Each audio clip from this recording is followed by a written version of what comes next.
To start out, you're going to take your pizza dough and spread it out on a baking sheet.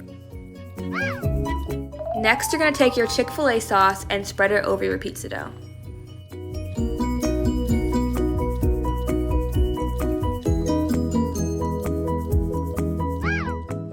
Now start to cut up your fries and put them over your pizza.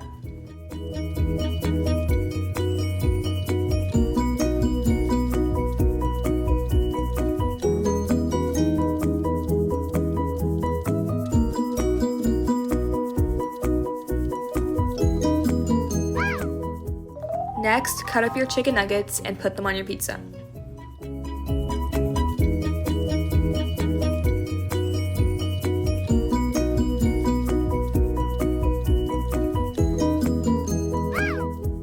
Lastly, sprinkle shredded cheese on top of your pizza.